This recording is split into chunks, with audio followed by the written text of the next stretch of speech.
ait. Yani bu köyün halkına ait. Bu da öyle. Ondan sonra şuradaki mezarların tümü Celale yapılanmasına katılan ve bu bölgede öldürülen liderlerin mezarları. Şurada var bir yeni mezar.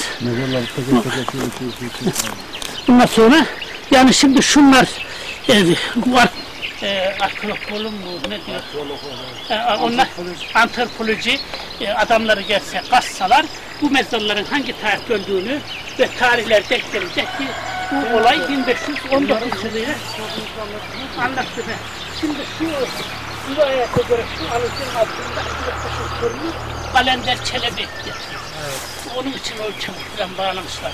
O şeyin alıcı ağacının öte tarafında da Zünnün Baba ayaklanmasını yapan Zünnün Baba sakallıymış. Ondan sonra ileri geri konuşulmuş. Zilede yakalıyorlar, sakalını tıraş ediyorlar. Sakalını tıraş edince pirinizin sakalını tıraş ettin silerler diye halkı ona bağlı olanlar ayaklanma yapıyor. Adına Zünnün Baba diyorlar. Sonra bu ayaklanmada Zünnün Baba öldürülüyor, getirilip buraya gömülüyor lider olarak.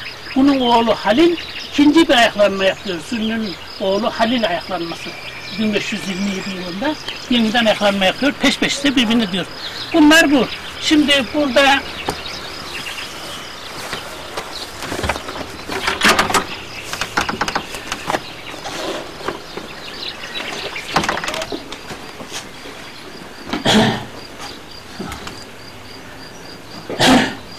işte ayaklanmayı yapan Bozoklu Celal Baba'nın bedeni, kellesi padişaha götürülüyor. Ondan sonra bedeni o Erzincan yakınındaki Karasu'dan sağ kalan, kurtulan arkadaşları ak kiralayarak alıp getiriyorlar buraya. Buraya bir tepeymiş. İlk defa bu defnediliyor. Adı neydi? Adı Bozoklu Celal Baba. Yani Bozoklu'ndan Kupyar soyundan gelme Kalenderi ve Haydari tarikatının post nişini, zamanındaki post nişini Bozoklu Celal Baba. Ayaklarına bunun adına yapılıyor. Celale ayaklanması. Ondan sonra ediliyor, işte bedeni buraya geliyor, kellesini padişaha götürüyorlar. O da şu anda Zeytinburnu'nda Erikli Baba tekkesi var, o tekkede 45 kelle defnediliyor, gömülüyor. Bunun şey yapılmıyor. Ondan sonra işte bu tepeye getirince o arkadaşları şurada Toptaş diye bir yer var, su kaynağı, o suyun başına buraya bakıp ya o nerelerdeler bizim adamlar diye bakarlarken getiren adamlar, bedenini getiren adamlar bakıyorlar ki orada at suluyor suyun başında. O Şahveli denilen adam, o da bunun talebesi, öğrencisiymiş. Bundan sonra dedelik öğrenmek için Kasova'ya gelmiş. Aslında şimdiki Uhbiyat Tekkesi'nin altındaki değer yeri köyündenmiş. Aynı soydan oldukları için oraya gelmişler. Babaya ders görürlerken, çobanlık yaparmış, ders görürlerken ayaklanma vuku bulmuş Şahveli'nin. O da ayaklanmaya katılmış, oradan da bu kafileyle bu bölgeye gönderilmiş. Ondan o Şahveli'yi görüyorlar, geliyorlar, Veli gel bakalım geliyor, diyorlar ki işte uğruna kurban ettiğin çoluğunu çocuğunu, şu kadar emek verdiğin, dedelik hakkını elde etmek istediğin pirin Bozoklu Celal bassız kaldı diyorlar. Gel bunun bedenini toprağa sen indir, ondan sonra dedelik hakkını ancak elde edersin diyorlar. O bedenini o mezara indiriyor. İndirdiği için diyorlar ki kutluyorlar onu, tamam diyorlar. Dedelik hakkın kaybolmadı, dede oldun pirini çünkü mezarı sen indirdin diyorlar. Ona dedelik hakkı doğmuş oluyor. O da bu toprakları işte tırmalıyor, bilmem ne yapıyor, pirine üzüntü duyuyor. Gece olunca çıkıyor dağlarda bulunan gençlerden bir kısım genç topluyor, gidip Zile'yi yakıp yıkıyor. Zile'yi Zile döndürdüm kelimesi o zaman Şahveli'nin Zile'yi yakıp yıkmasıyla doğuyor. Zile'yi Zile döndürdüm diyor. Bütün Osmanlı topraklarında işte haberler ulaşıyor. Zile'yi Şahveli adında birisi yakıp yıkmış. Şah İsmail'in öcünü alıyormuş.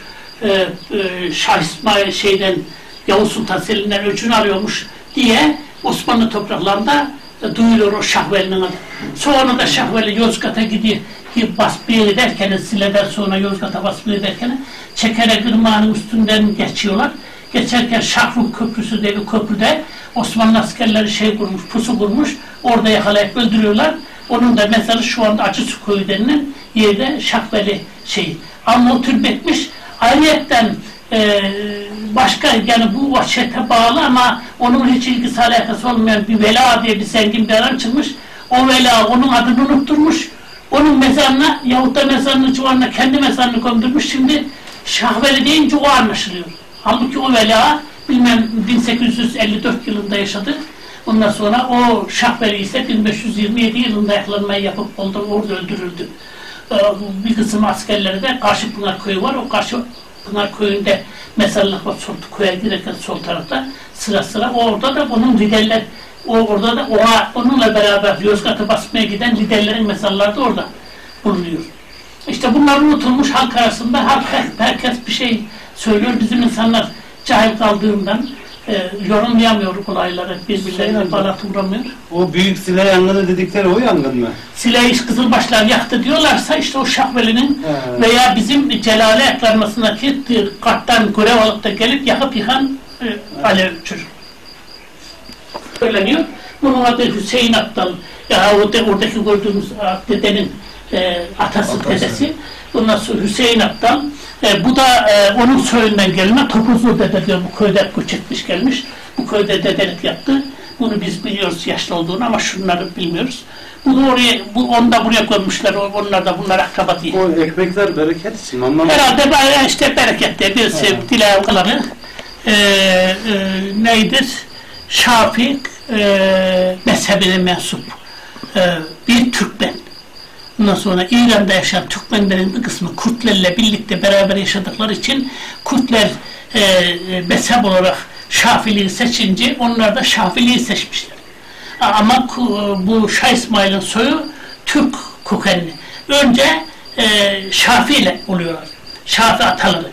Ondan sonra gele onun işte Şah İsmail'in babası ne adı? Biliyor musun zaten? Haydar mıydı? Haydar bir şey. Haydar mı? Haydar. Şah Haydar. Ondan sonra Anadolu'ya geliyor. Bir de işte bu Anadolu'da bir devlet kurmayı şimdi Erdebil Tekkesi'ni kurunca büyük bir miktarda Türkmen kütlesi Erdebil Tekkesi'ne bağlanıyor. Onu Şah Haydar'ın ocağına gidiyor. Gidince Şah Haydar diyor ki ya işte biz şeydik ama Şafii'ydik ama burada Türkmenlerin inançları başka. Bunları nasıl kontrol altında tutacağız? En iyisi biz asırlıkta kaldık. Biz buralara dönelim diyor. Dönüyor. Anadolu'ya geliyor, geziyor. Konya'da bir işte evliya var. Onun oraya gidiyor. Binlerce bu Anadolu Aleviliğine Bektaşilik hakkında kitaplar topluyor. O topladığı kitapları oradan geliyor bu bizim Erkilet ocağına. Erkilet ocağından da alıyor. Ondan sonra devletin haber oluyor böyle Anadolu'yu dolaşıyormuş Şah Haydar diye. Ondan sonra bunun üzerine de aramaya kalkıyorlar. İşte Bozoklu Celal Baba'yı sen bunu ediyorsun diye burada evinde misafir ediyorsun, buna yüz veriyorsun, halkıyla şey yapıyorsun diye yakalayıp götürüyorlar Sile'ye. Ama aslında onu götürmemişler, Bozoklu Celal Baba sanıyorlar. İşte o Sile'nin Emre köyünde yatan onun akrabası Kara Musa'yı yakalayıp götürmüşler. Sonra onun Kara Musa olduğunu anlıyorlar, bırakıyorlar. Ondan sonra böyle diyor. İşte o Şah Haydar da buralarda Şah Cüneyt diye ediyor. Bu bölgeden büyük miktar Türkler topluyor. Ondan sonra gidiyor Trabzon'u işgal ediyor. Trabzon'dan sonra Gürcistan'a saldırıyor. Oralarda ölüyor gidiyor. Ama bu Şah Haydar ocağına bağlı, Erdebil Tekkesi'ne bağlı birçok Türkmen bağlı oluyor. Çünkü Selçuklu Devleti savaş halindeydi, biz buraya geldik. Gelince Orta Asya'daki örf alet töre geleneklerimizi yürütecek bir ocak açamadık. Ama İran daha önce olduğu için, Selçuklu Hakikat Devleti daha önce olduğu için o İran'ın Selçuklu Devleti'ne bağlı olan Türkmenler Erdebil Tekkesi'ni açmışlar. Bir Bozokkolu Türkmenleri buralarda töre ve geleneklerini yürütemiyorlar. Bir ocak yok, ders alacak, dede yetiştirecek bir şeyleri yok. Onun üzerine işte bizim Tekelöb yöresinde Şahkulu Sultan oraya gidiyor ilk önce. Oradan icazet alıyor, orada dedelik öğreniyor, geliyor. Sonra bütün diğer Anadolu'da aşiretlerin dini ve siyasi liderleri gidip Erdebil Tekkesi'nde icazet alarak Ondan sonra gelip halkları yönetiyorlar. Erdebil tekkesi böylelikle bu Anadolu'da ün kazanıyor. Ün kazanınca artık herkes